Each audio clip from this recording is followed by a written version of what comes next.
In this video, I will show you how to disable experience chat on Roblox. So first of all, open up your Roblox app and you can do this from your phone or from your desktop. Right now I'm recording this on my desktop, but the flow is exactly the same.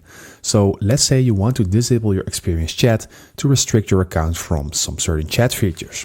So I'm going to show you how you need to do this, and you need to go to your settings for this. So let's click on the settings icon, click on settings then. And from here, we're going to click on privacy and content maturity.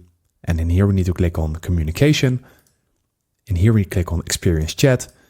And right now you can put experience chat to everyone or to no one. So this basically means with who you can chat within a experience server. So if you want to chat with everyone, just put it on here. But if you want to disable it, like I'm going to show you in this video, then you need to click on no one. So let's do that. And now your direct chat will automatically be disabled as well. So no one can chat with you in one-on-one on experiences. So that is basically how it works. I hope this video helped you out. Please leave a like and consider subscribing. And then I see you in the next one.